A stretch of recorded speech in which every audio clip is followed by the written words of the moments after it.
Welcome to today's session on the fundamentals of risk for not-for-profits. My name is Sandy O'Leary. I'll just get started with the introductions, really, just as people are still joining. But we will get started as we have a kind of an hour allocated to this session today. There'll be plenty of time at the end, hopefully, for questions. So please feel free to add your questions as you go along if they occur to you. So really, I suppose to begin with, it's just worth pointing out that calQrisk, who are providing the webinar today, who we are. We're obviously an experienced risk and compliance provider in the market. We offer governance, risk and compliance software solutions and services across a range of industries, including the not-for-profit sector to whom this particular webinar is geared. We're based in Ireland, obviously. We have a client range across a whole number of different sectors and services, and we really enjoy engaging with the differences between all of those sectors. And again, it's a key feature of risk management that there is no one size fits all. So to an extent, it's always really interesting to focus on the needs and the interests of particular individual sectors in the not-for-profit in particular today. So just to give kind of a general overview of my own background, I'm the head of risk advisory here at calQrisk, and I've been involved in risk management for over 16 years now at this stage. I have a range of qualifications from the University of Limerick, University of Westminster, University of Ulster, and University College Cork. Everything in jeepers did you ever decide to stop. But again, enjoy that whole training education element that this area kind of benefits from.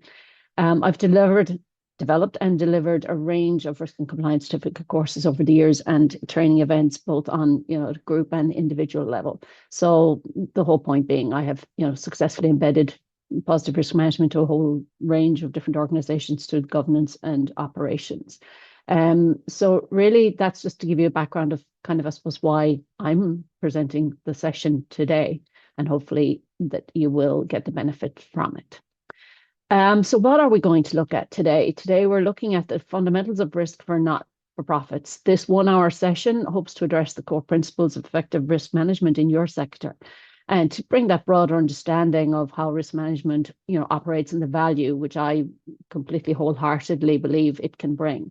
It's going to focus on why proactive risk management is important, the key fundamentals, the key, I suppose, definitions, if you like, the key elements that everybody who engages in the risk management sector needs to understand: risk appetite, risk tolerance, risk capacity, and risk analysis. We're going to have a look at kind of what a comprehensive risk management framework should look like, in my view, and we'll have a look at some risk maturity indicators, so you can kind of maybe assess yourselves as to how what direction you're heading or where you might be at this particular point in time. And we're going to try and look at how you might encourage a more positive risk management culture in your organizations. So while there are all sorts of different sizes of not-for-profits attending this particular webinar, from those with a handful of people to those with hundreds of people involved, I will going to use the general term organization throughout, or not-for-profit. The same principles of risk management apply, really, irrespective of the size of the organization, and sometimes a smaller entity. It can even be more important that you have a handle on the risks, because it could be as much about your survival as your success and viability. It is important that, I suppose, there is that distinction for not-for-profits. What is it that makes not-for-profits different? And I suppose initially, just to cover what the audience we're aiming at today, there are two types of not-for-profit at a high level. You've got the ones that are set up for mutual benefit, and then you've got the ones that are set up for the public benefit. These include organizations which would be unincorporated associations, trusts, companies limited by guarantee. So that covers a huge variety, including the range in the audience today, from charities to multi-academy trusts through housing agencies and so on. Start with what is it about the not-for-profit sector that requires a different risk management approach? And so for me, the fundamental goals of the not-for-profits are different to those, for whom the profit is the key driver. The needs of your beneficiaries excuse me, come first. And the quality of the service that you give to those service users is prioritized. I come from a not-for-profit sector myself. I know what that means. While it's not kind of, the same necessarily as each of you who are in attendance today, the underlying principle is the same. And it's important to remember that the key drivers for not-for-profits can be somewhat different to organizations whose fundamental aim is to generate profits for their owners or the shareholders. Not-for-profits define their success differently, and therefore the risks to that success can be different. It can be different between you. So this is why that context, that not-for-profit context, is so important for effective risk management. There is no one-size-fits-all, as I mentioned earlier. While the risk management framework is very much the same, the whole point is that the risk management effort itself is customized to the organization's own particular needs, based on its own definition of what success for that not-for-profit looks like, what it looks like for its service users, its staff, and its volunteers, if that's how you're structured. And in that situation, measuring progress and success will be different based on the organization's specific key risk indicators that you have, i.e. those signs that will give you an early warning that something maybe is not quite right in the organization, but that it can be fixed if it's addressed early enough. That's what we're all about. We'll come back to this a little bit later on when we mention the risk criteria. So it's really just to summarize why you and this particular audience and what we're focusing on in this particular presentation. So coming to the point of it, why would we bother managing risks? Why do risks need management? And particularly in the not-for-profit sector. Key to it, the underlying main aim for all of it is to improve your chances of achieving your individual not-for-profit's mission. You each have your own mission statement. You each have your own vision for what you want to achieve. So what we do in the area of risk management is help you get there, is try and improve your chances of success. Key to all of it, I suppose, also is that if you don't manage those risks that each organization faces, it can be overwhelming, both at an individual and a collective level in terms of, the number of people that are involved in trying to deliver a product or service through your not-for-profit. I suppose to an extent, it's risk management helps you sleep at night. If you don't do it, the sheer thought of what the potential could be can be overwhelming and can lead to a lot of stress. Key to remember, and it's funny, it was only when I was preparing for this that it kind of struck me harder than it has in relation to other sectors. Success and viability isn't guaranteed, no matter how good the intention. So, the vast majority of not-for-profits are set up with good intentions. You want to deliver something that's for the mutual good or for the wider good. But just because it has good intentions doesn't guarantee that it will succeed. And that, again, is why you want to be managing your risks. You set it up with the best intentions, so you want to be able to deliver on it. And that's where risk management helps. You all know better than I do how limited your resources can be and how important it is to get the best results out of each resource that you invest. And that's can be human resource, can be financial resource, can be time. You've all got limited amounts of those to allocate out. So you need to understand where you should be focusing those resources. And if you focus them on the key risks, you'll maximize the benefits to the service users. So you don't want to be wasting effort and resource on an area that's going to bring little benefit to your service users. You want to be able to be focused and driven. Key to it is to avoid unpleasant surprises. It comes back to the being able to sleep at night piece. That's the most important bit for any organization that's interested in managing its risks. You won't eliminate bad news. You won't eliminate poor results, depending on what causes them. But if we can at all, the whole point of risk management is try to avoid the foreseeable shocks. Try to see things coming down the road early enough so you can do something about them. And in turn, by doing that, it builds confidence both amongst those who use your services, your beneficiaries, but also other stakeholders. If you're a regulated entity, whether it's auditors, whomever is a stakeholder in what it is that you're trying to deliver, will benefit from an understanding that you are implementing a strong risk management framework and ideally working towards a strong risk management culture in the end. That's what it's about. And that helps. That helps you to deliver your services and again come back to being successful in your mission. So when it comes to not-for-profits, I suppose there are a few key risks I think that are common across the whole not-for-profit sector. The risk to reputation damage and loss of goodwill is obviously critical. It is one of the key ones that that every not-for-profit faces. There's also the risk of financial mismanagement that happens that risk exists in all industries, in all sectors.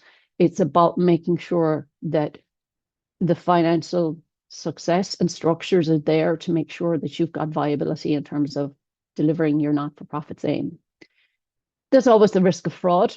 That's an eternal risk for the vast majority of business in areas and organizations. It can be source-wise, it could be internal or external. You have to be able to be over all of that. There's also the risk of regulatory non-compliance if you're a regulated entity. But even if you're not a regulated entity in the strict sense, there will be laws, rules, and regulations that you have to comply with, either as an employer or as a person who engages with the public. So there's a framework that you have to comply with in any case. And then you've got various operational risks, the same risks that any active not-for-profit would face, similar to what any business that is aiming to generate a profit will face. You've got the data protection elements, the cybersecurity elements, all of those day-to-day operational risks that are there irrespective of your drivers. So the question to ask yourselves really, I suppose, is what really matters to you as an individual not-for-profit? As I said, we have a wide audience on this particular presentation, but you each have to internalize it to an extent. Not-for-profits are exposed to risks from all sorts of different directions. And unfortunately, it doesn't remain fixed. So you may have a fair idea or a grasp on it at a particular point in time, but it can change. You rely on trust to be effective. If that trust is lost, it can be extremely challenging to fulfill the purpose for which your not-for-profit was set up. You're all very well aware, I'm sure, of those key risks, which form the reason why risk needs to be managed proactively. We've all seen in the press and social media headlines when things go wrong. It sometimes, and it can vary. Sometimes it signals the end of the road for not-for-profit. Other times recovery is possible, and strong, transparent risk management will be vital to the success of any recovery efforts if you happen to be unfortunately in that kind of situation. In today's 1 hour session, we're going to focus on the core principles of risk management, which, if implemented correctly, should help manage those key risks that not-for-profits are exposed to. So where do we start when we want to do that? The fundamentals are, what is it? What is risk management? We're going to have a look at risk appetite, risk tolerance, risk capacity, and risk analysis. And these are all key terms and key activities, key areas that anybody involved in the management of risk should become familiar with and become used to. So what is risk management? Basically, it's as it says on the tin there on your screen. It's the process which aims to help organizations understand, evaluate, and take action on all their risks with a view to increasing the probability of success and reducing the likelihood of failure. That definition comes from the Institute of Risk Management in the UK, and it still applies. It is applied for quite a long time. It's been in place. When we think of risk management, we tend to focus on the negative side of that equation, on the reducing the likelihood of failure. But well-embedded and positive risk management also focuses on increasing the probability of success. Or in other words, you can think about it really in terms of adding value to your organization by supporting the achievement of its goals and objectives. And thankfully, there's a structured process through which this can be achieved. And we look at it in terms of the cyclical illustration here. It starts with the identification process. It incorporates the assessment and measurement of risks. It includes managing those risks, then a monitoring and review step, and then a reporting, and then you begin again. Risk is basically the effect of uncertainty on the achievement of your individual set of goals and objectives as an organization. It's cyclical because the sources of uncertainty that we talk about don't remain static. And there is likely no simple answer to the mitigation of new risks which, arise, or, many existing risks that cannot be fully addressed. And the risk management process itself is often iterative, and sometimes it's very much a matter of trial and error, unfortunately, which can often mean revisiting the risks regularly to try and monitor and see the effectiveness of the mitigation efforts you've put in place and adjusting it where necessary. So today we'll start with the most important step. We're talking about risk identification. And risk identification basically is kind of that foundation, if you like, of all risk management frameworks. It's absolutely key to understanding what could threaten the effectiveness or even the survival of your organization. Once you know what could threaten the achievement of your own individual objectives, you can make plans. You can try and make sure that, those negative events don't happen. This is what is called in the industry as risk mitigation.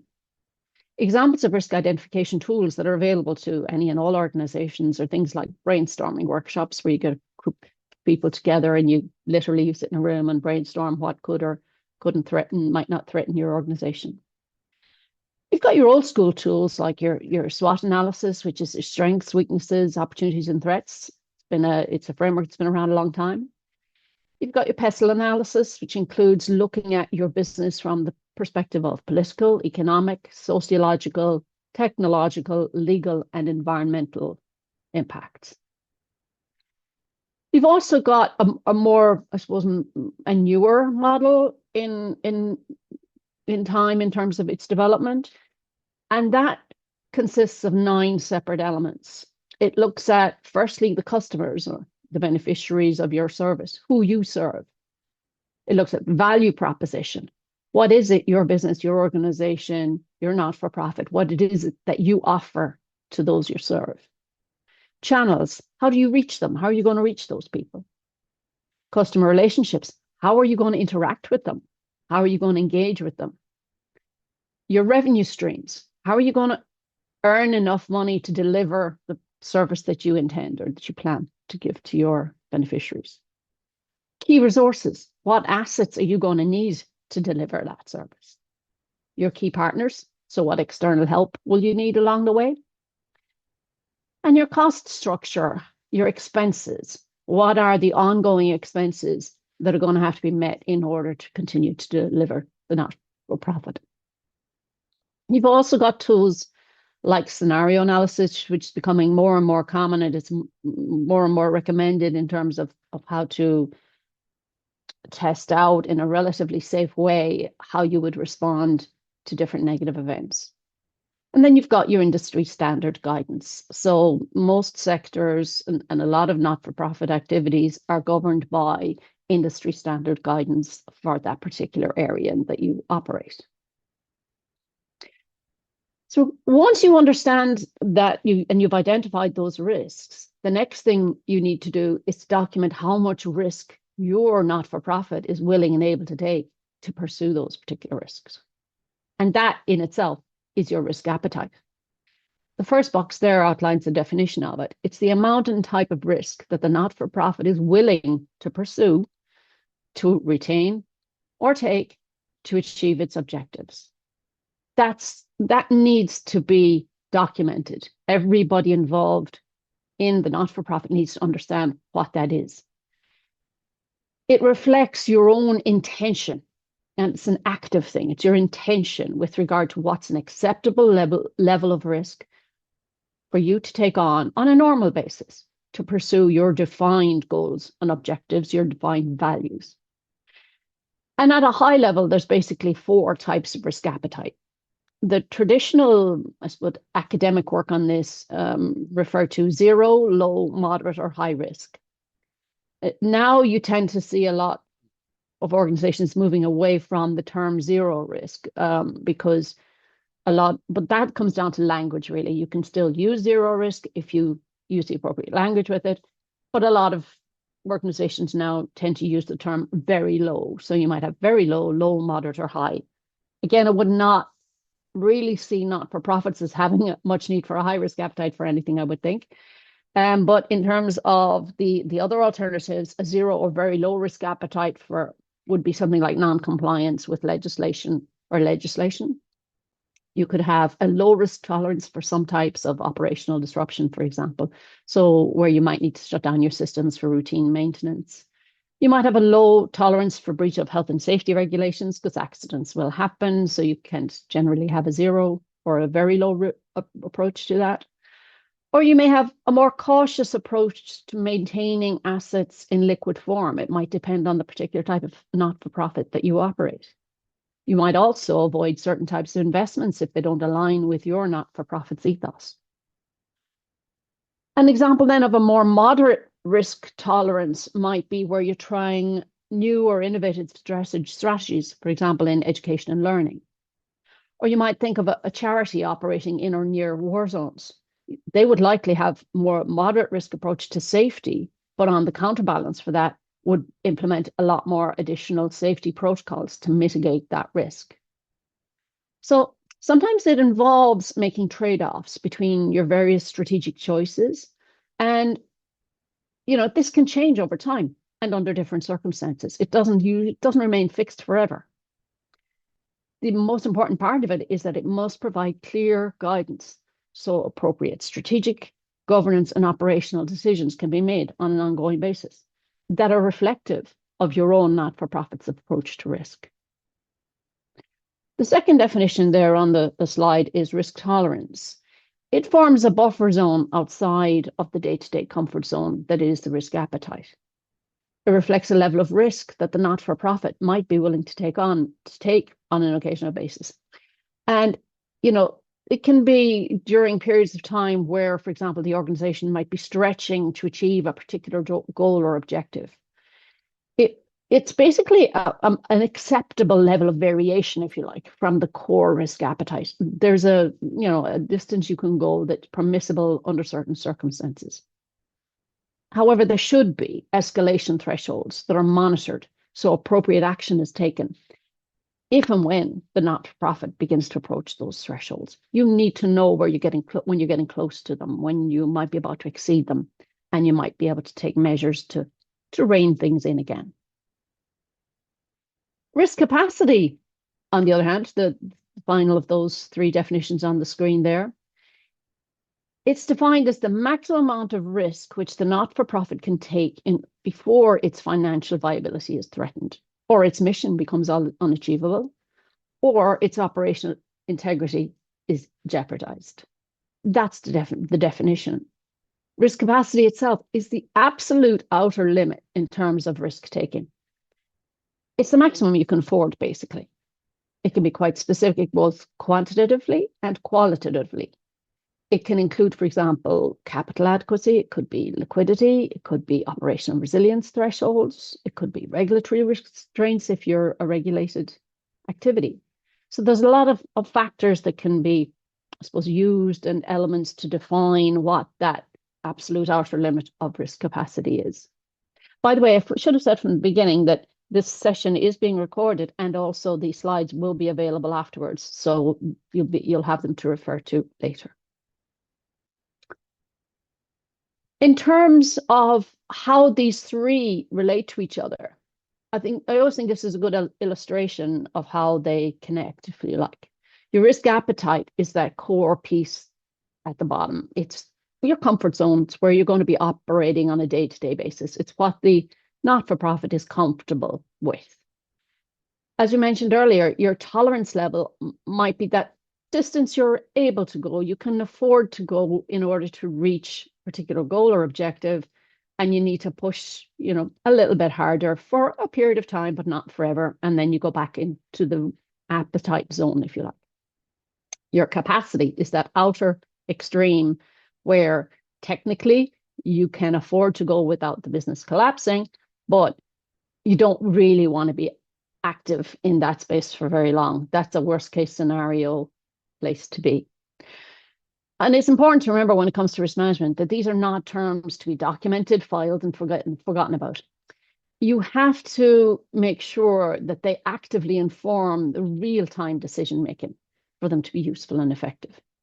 The intention here is to ensure that your organization does not put either too much at risk or too little at risk, because there is that balance to be struck as well.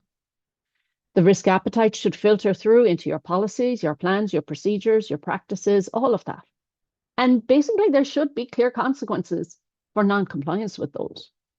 There should be reflected in your performance reviews. So whether it's your staff, your volunteers, those who work to deliver your services, they should be very clear as to what these actually mean for them. We mentioned earlier about scenario testing and scenario analysis, and you've also got stress testing, and these can be useful tools really to help you to test the appropriateness of your own not-for-profit's risk appetite statement. And ultimately, it's important that we remember that the risk appetite statement doesn't remain fixed, as I just mentioned. It can and will change over time. And that those changing circumstances need to prompt a trigger. It needs to cause you to review, not just kind of every few years. You kind of think, oh, we haven't looked at that for a while. Maybe we should have a quick look at where we are on it. There should be things that will automatically make you reconsider, make you review whether it is still appropriate or not. And we're going to have a look at the types of triggers that might suggest a review. So the first type of thing that might trigger a review of the risk appetite statement might be a change in your strategic direction. So as an organization, maybe you've got new goals, maybe you've had to find ways to achieve those goals that you haven't had in the past, and trade-offs might need to be made. You might need to take less risk in one area so you can maybe take more risk in another. You might need to retain maybe higher levels of liquidity on occasion if you're about to implement a new product or service in case something goes wrong, and in case the not-for-profit might need a higher than normal access to liquid funds. So that's normal good practice. You might have capital limitations, basically if there are financial factors which might limit your ability to take risk in certain areas, and if that changes for one reason or another, you might review your appetite statement. If you'd had a major incident or a near miss, and remember, a lot of risk management is about learning from experience. If you do unfortunately encounter an incident of a risk incident of one kind or another, or you kind of think there, but for the grace of God, go I in terms of a near miss that might have happened, you need to learn from it. And that's what we do in good risk management. Regulatory or audit findings. A key element of risk management is working with the guidance that's available to you from all sorts of directions, whether it's from regulators, whether it's from your internal auditors, from your external auditors, from industry guidance. Learn from what others are finding, learn from what others are giving you a bit of direction on. And you can do it internally as well through your assurance testing. So again, another key element of risk management is assurance testing from the ground up that the controls that you put in place are actually working, or that they're effective, and that the people who need to know gain assurance from the testing.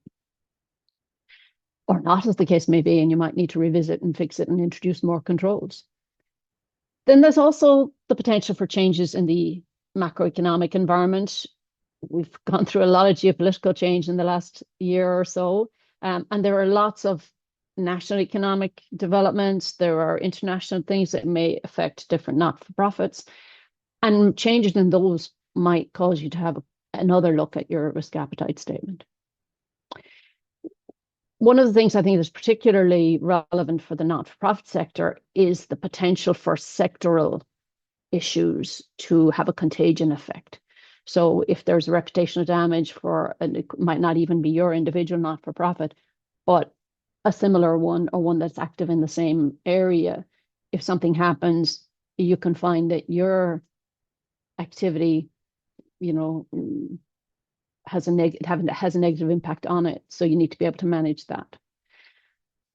Then there's also, the pure and simple breach of your own risk appetite or tolerance, where your own testing has shown that the risk appetite that you had put in place has been breached, has been exceeded. It potentially sometimes maybe went beyond even your tolerance levels. So once your risk appetite is documented, you need to analyze those individual risks in more detail so you can understand the nature of the specific risk that you're talking about and determine the level of risk that your organization is exposed to at that time. And this in itself is called risk analysis. So when we look at risk analysis, then it's the activity that is at the core of an awful lot of, of risk management itself. It's the risk itself and each individual risk being measured in terms of the likelihood that it will happen and the impact if it should happen. So risk likelihood is the probability that it will occur at all. And the risk impact is the effect or the consequence that the risk will have on your specific not-for-profit organization if the risk event does actually occur. And when you look at the two of them, multiply one by the other, you get the magnitude. So the magnitude of the risk is one multiplied by the other. All of this for each individual risk that your organization faces would be recorded in your risk register. It helps prioritize your risks. And coming back to one of the earlier points, it helps you to allocate your limited resources even, to the best effect. The risk analysis is conducted at both an inherent and a residual level. Again, these are terms that you should become familiar with in the implementation of your risk management framework. Inherent risk is the risk the organization is exposed to before you even take any mitigation controls into consideration. Residual risk, on the other hand, is the level of risk that remains at the end once all the appropriate controls have been introduced. It is important to analyze risk at both levels. And one of the reasons for that is that so that your own not-for-profit understands which risks pose the greatest threat to the achievement of your goals, or even ultimately your survival, and therefore which risks need to be addressed first and potentially on an ongoing basis. It really does help, honestly, in allocating finite resources to the best effect that you can possibly achieve. You don't want to be wasting limited resources on mitigating risks that are either highly unlikely to ever occur, and even if they did occur, they would not have a material impact on the not-for-profit. Now, you do need to know about risks, for example, which might be on one extreme or the other, where you have very, very low likelihood of it happening. But if it did happen, it could be a disaster. So you do need, that's why you need to know your inherent risk as well as your residual risk, because sometimes, the score can be quite low at an inherent level, basically because the likelihood is quite low, but you still need to plan for it, because if it did happen, it could have a hugely detrimental effect. So to do this, you need to have strong understanding of the potential consequences if any of these risks were to materialize.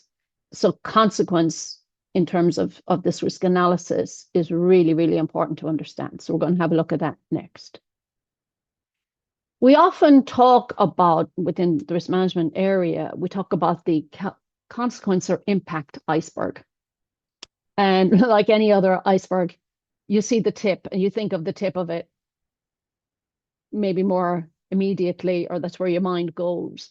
And that generally is the financial risks should a risk materialize, the financial cost. And we all think, well, if this was going to happen, how much money would it take to fix it? Would we be able to afford it? Would we be able to put in the money and then recover? But for a lot of risk management, for a lot of risks that face not-for-profits as well as every other sector, the financial risk can actually just be, the financial consequence can be the tip of the iceberg. When you add in the potential for reputational damage, which can be significant, particularly I do believe in the not-for-profit sector, and then on top of that, add in the potential operational disruption. And when you look at it combined, it can be way bigger and way more than you would ever have considered. Sometimes the cost of fixing the issue is actually achievable, but the reputational damage might not be recoverable. And even if you did, the operational disruption caused in the meantime means you're not actually technically able to deliver the service that you're set up to deliver. So when you think about, you always have to think about the three of them when you think of consequence to risk. The cost alone, the financial implications alone are never the only criteria to judge consequence upon. When we look at the framework itself, so as I think I said to you right at the very beginning, most sectors have a risk management framework that's similar. And it'll contain all of these elements. You'll have your risk management policy, all other policies that you have for your organization. Remember, each policy addresses an individual area of risk. You've got your organizational structure, and that should be clear as to where risk management sits in that and what responsibilities for risk management, are in the different roles that make up your organizational structure. If you have a risk management officer, their role should be clearly defined. If you've got your risk management process, again, that will be documented. You'll have your risk appetite and tolerance statement. Key element I've said a couple of times earlier on for your risk management framework. You'll have a document of your own risk criteria and a risk criteria matrix, which is basically kind of usually on a scale of 1 to 5, where you have your key risk criteria, and then on a scale of negligible through to potential disastrous consequences. It's really important so that you can analyze your individual not-for-profit's risks against what is important to your organization. It's not necessarily, and these will not necessarily be the same criteria that will be for every type of not-for-profit, even not to mind the difference between a not-for-profit and a business that's set up to generate profits. But it's very important to remember that this can be very specific, and that can help you to judge and to assess and to analyze your risks. If you think about it, the indicators of success for each not-for-profit are likely to be different. For some, for example, the quality of a particular niche service for a small number of service users will be critical. For others, it might be about reaching the widest audience possible, for an education perspective, for example. For yet more, it could be about the amount of funding that can be raised to pay for life-saving interventions. Each of those will have very different measurements. They'll have very different indicators in terms of whether you're progressing towards achieving them or not. And in most cases, it will actually be a combination of a number of those types of criteria. And I suppose it's also worth noting that the measures of success in relation to those risk criteria that you're going to be wanting to monitoring can be both qualitative and quantitative in nature. And that will depend on the individual criterion that you're analyzing. You're also in your framework, you're going to have your risk register, you're going to have your system of controls, you're going to want to build in risk monitoring so that you can see if it's effective or not. You're going to have a set of key risk indicators, you're going to have so that you get your early warning system in place. You're going to have risk reports, risk mitigation plans. Strong communication is always vital to achieve a positive, effective risk management framework. You're going to have risk management review. That's important that you're able to review the processes and review the structures that you put in place. I firmly believe that risk should be active in your strategic planning processes. And there needs to be ongoing risk assessments to assist with that strategic planning process, or even once you get past the planning phase into the implementation phases. Embedding risk management culture is vital. And we do that, I suppose, primarily through education, training, and development, like the webinar you're on today. That's a step in embedding a risk management culture. And onward training of other staff, volunteers, and so on is a good step in building out your risk management framework and working towards a positive risk management culture. Honestly, one of the things that I think is most critical to keep in the back of your minds at all times is that there needs to be a joined up approach to risk management. We often think of all those individual elements that we just spoke about in the previous slide, and you can almost, treat them as, a list, as a tick box, and go, yeah, I've ticked that, tick the next one, organizational structure, tick, risk management officer role, tick, risk reports in place, tick. But that doesn't, I suppose, that will not get you to be able to accrue the full benefits of a strong risk management system. They do need to be linked. And if you do that, it will facilitate embeddedness of risk management throughout your not-for-profit. It will help you to maximize the synergies that you can gain by overlapping them, putting them together. Putting one in place will help improve, generate improvements in other elements of it. It will help to create efficiencies across the organization. And that itself, in turn, will improve your own not-for-profit's ability to demonstrate a strong risk management system, which is dynamic, which is iterative, and which is responsive to change. It is not a fixed tick box exercise where you kind of go, yeah, we put all those elements in place, now we're done, and somebody needs to move on, and let's not be worrying about that anymore. It is not that type of activity. And to get that integrated framework, there's a few tips I would suggest. The first one is to recognize that risk management is a valuable tool in achieving and demonstrating good governance. I can't, overstress that. Sometimes when something becomes, and I've seen this in various sectors that I've worked with, where something becomes mandatory or a rule of law or a regulation, part of a regulated area, people kind of go, oh, well, we have to do it, so let's just do it and let's make the minimum effort and just be able to say we've done it and move on. And for me, that completely misses the point of having a good risk management system in place. It helps. It's meant to help. It is meant to assist you in achieving what you set out to achieve as an organization. In order for that to happen, the various moving parts of the framework really need to be aligned. You can't have them, siloed to the extent that one does not support the other or does not connect with the other. For me, that's very much about building in risk management by design, not as an afterthought. It's about thinking about it from the outset, no matter what activity or decision-making process you might be engaged in within your not-for-profit. Build in risk management from the get-go. Try to avoid siloed thinking. Try to avoid becoming, prone to tunnel vision. And sometimes, through passion, through determination to achieve something, you can, accidentally fall into that tunnel vision where, you tend to forget about the other potential impacts on the achievement, on your not-for-profit's success. And you focus, if you like, too much on one particular problem and resolving it and not seeing the wood for the trees sometimes. So try and avoid that, again, through that integrated, joined-up approach.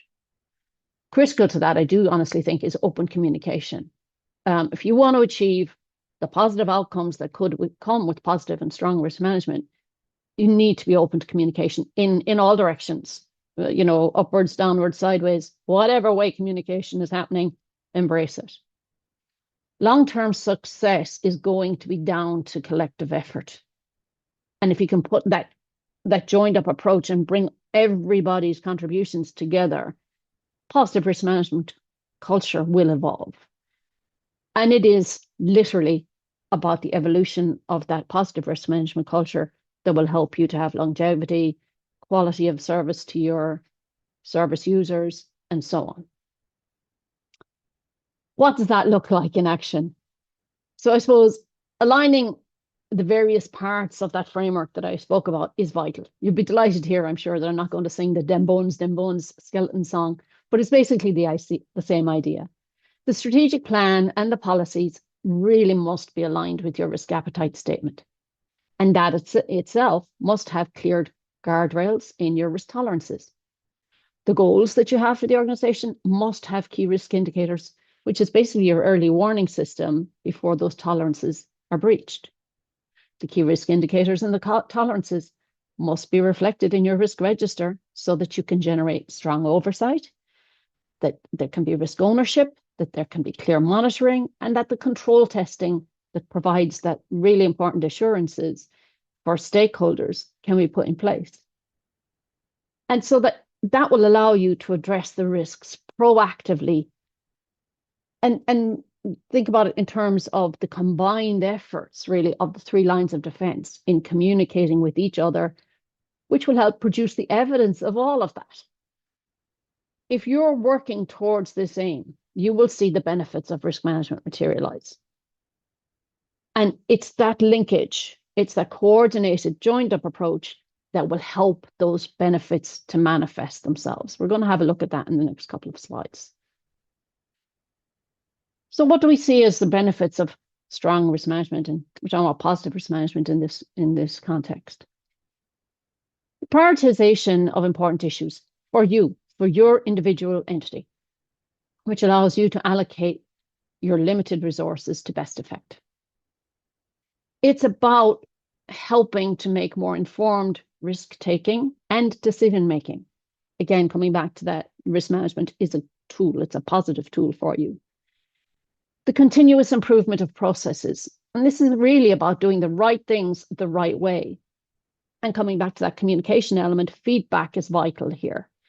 When you try to introduce a new process or even document an existing process, you need to engage with the people who are delivering that process to see what's their opinion on it, what are their views on it. Yes, you're going to get a variety of them, some of which you're going to be able to address, some of which you aren't, but you need to be able to go back to them and explain why not if you're not able to integrate their recommendations or suggestions. And sometimes that comes back to the tunnel vision piece, that when you're trying to communicate with somebody who's delivering a service, their vision is narrowed to the activity they're focused on, and they don't always get exposed to the wider risks, the wider activities, the other areas that need to be considered. So communication will hopefully bring them along with you, even if you're not able to implement all the things they would like to see. Transparency, accountability, and improved compliance come with a strong risk management system.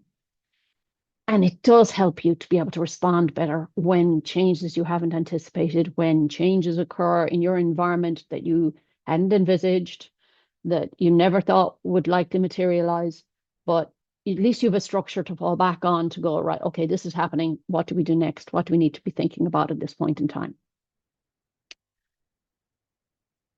I can't underestimate, understate the benefit, I think, which is that building of confidence amongst your stakeholders. You have lots of different stakeholders, no doubt, depending on the area that you're active in. There's beneficiaries of your services. You've got the auditors, you've got your regulators, you've got your compliance, requirements and so on. And being able to show that you have a strong risk management system in place gives them assurance that you understand what you need to be working towards, how best to achieve it, and with the best positive outcome for your beneficiaries. It really helps to demonstrate good practice. Why wouldn't you do something the right way once you know what that is? It helps prevent some financial and other surprises. As we said earlier, it's not that you can necessarily always avoid them, but hopefully you'll get an early warning system if something is starting to go wrong, and it'll allow you to fix it ahead of time. It reduces the chance of damage to your reputation. That's something that's, I know is very important for not-for-profit sector, have, worked in that area for quite a long time. And reputation is invaluable once you have it, but it's so easily lost and very hard to regain if it is lost. Good risk management and taking that joined up approach I mentioned earlier is really important in the encouragement of that long-term positive risk management culture that we're all aiming for. And in an ideal world, as you're working and you're moving along that path, you become more and more confident that as people understand what it is you're trying to achieve with good risk management, that you can delegate more authority to them. It's easier to delegate to authority when you know that the people you're delegating to understand the limits, understand the goals and objectives, and can see where and can assess themselves as well as be assessed by others as to how they're complying within your risk appetite statement, within your risk tolerances, and so on. So it allows the governance functions, it allows the management functions to be more confident in the delegation of authority across your organization. On the downside, when we speak of the consequences of ineffective risk management, the obvious ones, as we spoke about earlier in terms of the iceberg, is financial loss, and that can be make or break for certain entities. It can be inefficient operations, and that's, as it comes back to the limited resources, it's very annoying if inefficiencies put strains on resources that actually could be addressed, it could be fixed, it could be realigned. So, good risk management will help highlight those, because a lot of good risk management involves documentation of processes, or at least identification of processes, and understanding what controls are in place, what controls will help you to make sure everybody is working to achieve the same thing in roughly the same compliant way. It can result in projects not being completed on time, and not being completed within budget, or not being completed to specification. So again, good risk management involves having a strong handle on what it is that's expected on all of those elements, whether it's time, budget, or specification, and then monitoring that they're being achieved. Every one of your organizations will have your own goals and objectives. And you need to understand whether you're achieving them, or you're working towards achieving them, or you're still heading in the right direction even. And so, it's important to be able to get a handle on that and maintain a handle on that on an ongoing basis. Sometimes, organizations can evolve, and if not monitored in this way, if not, if you don't bring everything back to where you're aiming to get to, you can suddenly find you end up in someplace completely different. Not necessarily a good place. And that's an example of where, major failures can occur in an organization that you might not be able to recover from. And that's what we really ultimately want to avoid. And that's why we want to put in good risk management in any organization. So how do you make an assessment of where your not-for-profit is on your path to risk management maturity? And with its aim being to achieve those benefits we just spoke about, and avoiding the negative consequences in this current slide. We'll have a look now at a few indicators of risk maturity over the next few slides. When you're thinking about indicators of maturity on the path, if you like, of risk management, all of these maturity indicators that I have up on this slide will be related to the size, scale, and complexity of the organization itself. There is no one size, again, fits all in this particular aspect either. The size will very much, the implication or the importance for your organization would very much relate to your specific size, scale, and complexity. We're talking about here things like adequately resourcing your risk management function. That's a good indicator of whether you're prioritizing risk management. Ongoing investment in risk management across the organization, and that includes resourcing all of your key functions, not just that headed risk management. It includes IT, security, training, all of those good things. Where risk is clearly integrated into your strategic planning from the outset, I think that's an excellent sign, because the earlier you can get in, start be thinking about the potential risks, the better, because the sooner you plan for them, the better positioned you will be to avoid those worst case scenarios. If you've got a risk register that accurately reflects your not-for-profit's actual residual risks, so that everybody in your organization, whether it's the leadership, whether it's the staff, volunteers, or beneficiaries of your services, would look at it and go, oh yeah, that actually makes sense. I can see that being a true reflection of the risks that our organization faces at this point in time. And again, that can change over time. There should be evidence of risk assessment and risk management ongoing. You need to be able to see it. You need to be seeing it reflected in your documents. You need to be able to see it in the output of your business. You should be seeing risk reviews conducted as and when appropriate. So when a trigger, we mentioned triggers earlier, happen, that you review the risk that you believe is facing your entity, and you deal with it. And that doesn't mean just according to some notional schedule of, oh, we'll review that in 12 months' time or in 2 years' time or whatever the case may be. This is about being responsive to ongoing change in your own environment. Another key maturity indicator is where you've got an understanding of the risk management issues being communicated through education and training. And I do mean that on a regular basis. And that can be customized to different parts of your business, parts of your organization, whatever the, key functional areas are. It needs good two-way communication. I've mentioned this a number of times already, and I honestly think, open communication is really important. And there are ways in which you can communicate, whether that's via policy, procedures, training, discussion of emergency risks, meeting minutes, and so on. Those risk management discussions need to be clear, need to be apparent from your board meeting minutes. If you have a board, it needs to be your management team meeting minutes, could be a strategic planning committee minutes, again, depending on if your organization has those types of structures.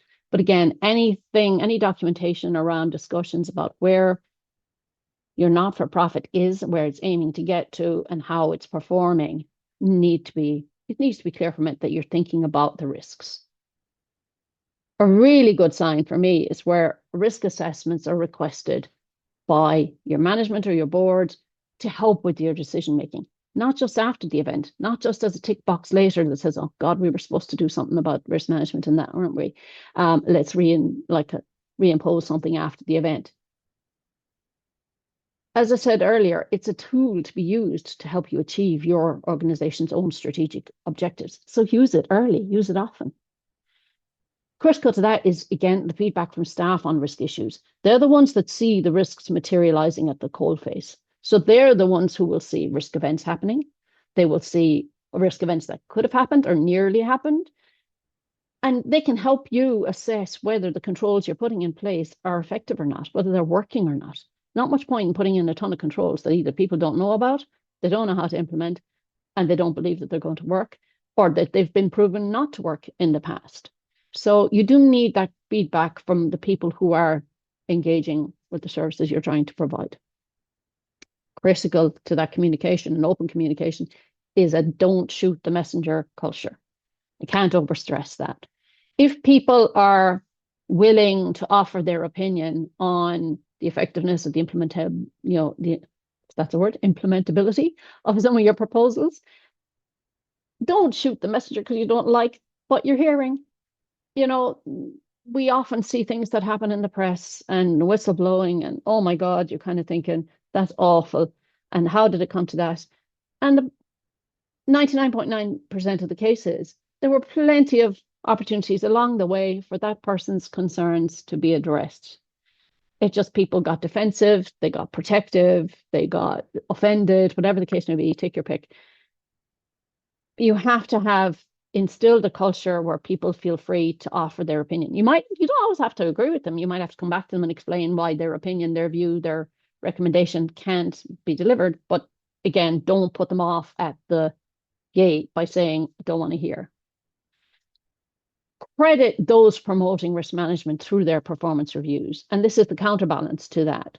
Try and monitor and see how those, particularly if you're in a management role, if you can see how those who are performing under you or delivering the services are building in risk management. They might not know that that's what they're doing. They might not know the term to apply to it, but you will. And especially if you're interested in this risk management area, you'll begin to recognize it and communicate that. So when we're talking about what are we trying to achieve here, we're trying to embed a risk management culture in the not-for-profit. We often hear the phrase strong risk management culture being used. So whether everyone realizes it or not, some form of risk management culture already exists in your not-for-profit. The most important question really is, what kind of culture is it? And answering that question honestly is a critical first step if your organization is serious about realizing the benefits that I honestly believe will accrue from having introduced a strong risk management culture based on everything that we've just looked at. As no doubt you're all aware, culture can be positive and it can be negative.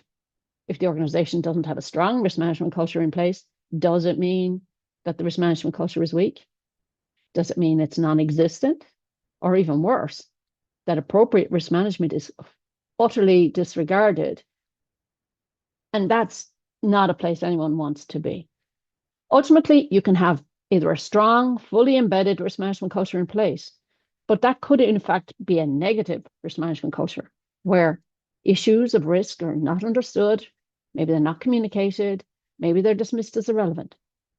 On the other side, you could have a strong, positive risk management culture where the role of risk is understood, where it's embedded in all the relevant areas, and where it's prioritized in order to accrue those benefits we spoke about in some of the slides earlier on. I suppose the question is, how do we measure it? How do we assess where we are on that path? And bearing in mind that sometimes it's measured more by its absence than its presence. I would say a good tool to begin with, if you're asking yourselves those type of questions, a good tool to start with is a culture questionnaire. And you can circulate that to either the volunteers and staff within your organization, maybe amongst your management team if you have one. Maybe you can give it to people in, outside of the organization who avail of your services, might be another area to look at. And if you ask them to rate their own perceptions across a range of risk culture indicators, then that might give you a good idea of where you stand at the moment. We'll have a look at some indicators in this slide. There's loads of them, and these are just ones that I would, have taken as examples for most organizations, and they would apply to the not-for-profit sector. You can look at leadership. You can look at the tone that's prevalent. You could look at your language, risk management language, appetite, tolerance, and capacity. You could look at attitude to regulation.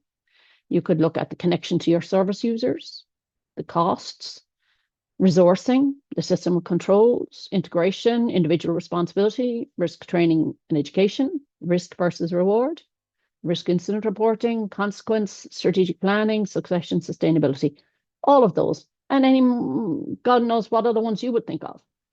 So each of these indicators could be looked at across a 1 to 5 scale, for example. But you need to be sector specific. You need to be organization specific almost in some of these instances. There's no one size fits all again.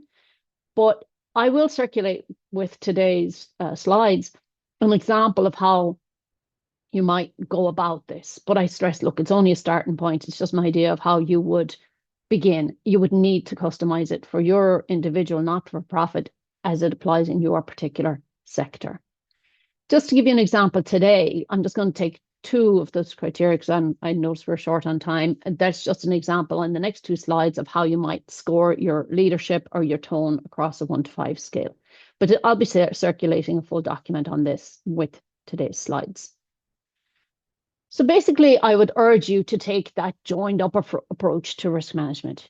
If you join up all the elements we discussed about from your risk management framework and you ensure you've embedded your risk management into your governance and operations through doing all of that, and they're all joined up like the skeleton, then the risk culture should take care of itself.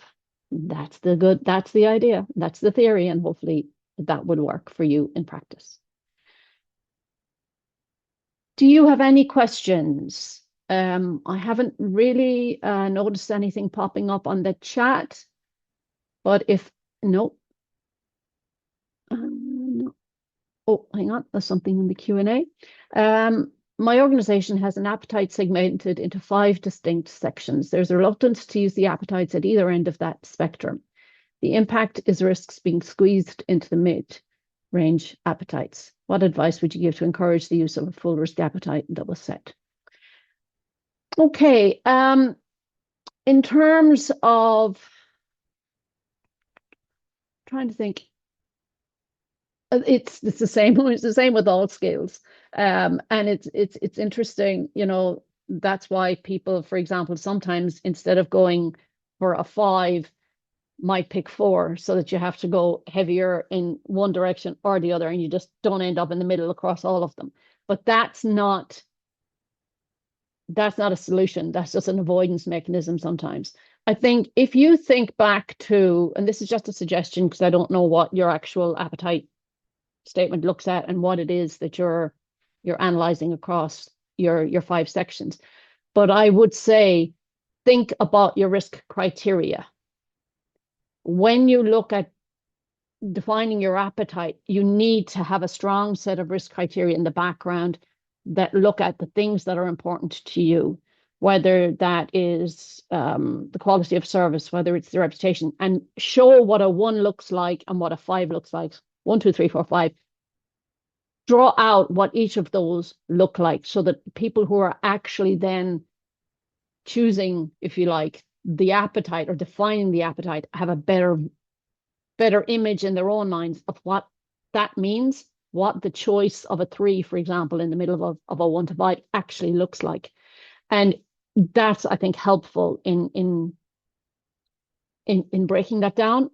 I'd say it's a bit difficult to give a very detailed answer without seeing the actual document itself and knowing what it is that you're analyzing. But hopefully that might have given you some sort of guidance, Will. But please come back to me. And look, you have my email addresses at the end of this if you want me to give you a little bit more direction on that. I'm more than happy to follow up with a response. You've also, just checking here, those just thank you for the webinar. You're very welcome, Gordon. Carolyn, do you have a simple way of explaining risk appetite to our board members, some kind of image or metaphor they can easily grasp? I guess, yeah, one of the, I find that circles within circles image quite useful. I suppose one of the ways I've also seen illustrated, and Paul O'Brien, one of the founders of calQrisk, uses it all of the time. If you think about a glass of water on a desk, so if you place your glass of water fully on the desk, that's within your appetite. You have no appetite for spillage there. If you place a glass of water slightly overhanging the edge, your tolerance, that shows you kind of your tolerance level. You can go a little bit outside your comfort zone and the water will still be, the glass will still be intact, the water will still be there, and you can move the glass back in when you're ready to do so. But if you move that glass a little bit too far off the edge of the table, eventually you'll reach the point where the glass will fall and the glass will empty. And that's where you've reached your capacity. You've gone outside your capacity and you're now beyond the point of retrieval.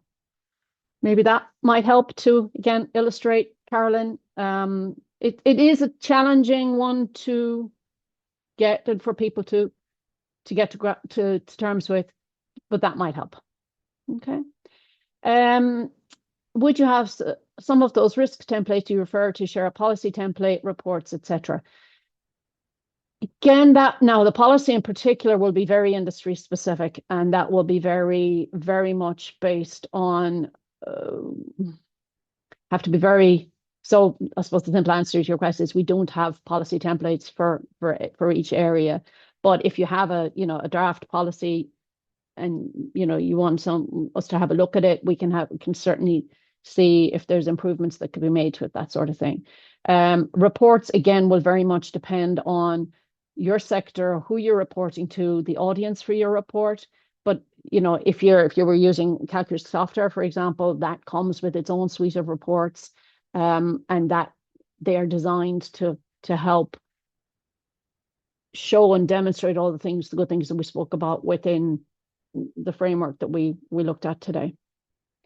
Again, unfortunately, it's one of those challenges that it really comes down to what it is that you need to be monitoring in order to ensure the success of your business, because that's what you need to be reporting on, and that changes. So you need to have an underlying mechanism that's almost informing everybody what's bubbling under or what's starting to look a bit more scary than it did the last time we looked at it, and therefore we need more attention. So it's very much will depend again on what it is you're trying to achieve from your organization, who you're reporting to.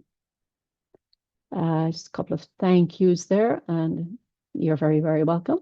So I know I've run over a little bit, so I hope we have addressed hopefully the purpose of the webinar today. If you have any further inquiries, please don't hesitate to contact us on inquiries@calqrisk.com. And if you want to have a look at anything in relation to calQrisk itself, you're welcome to visit our website and have a look at all of the, I suppose, the aspects of risk management that we are here to help you with. So thank you for your time today, and I hope you got something useful out of it. As I say, I will send on the slides, and I will send on an example of that culture questionnaire with it, and there'll be a recording of today's as well that'll be sent to you in your email. Just one more question there. Do you have a demo of that software on your website, and costs?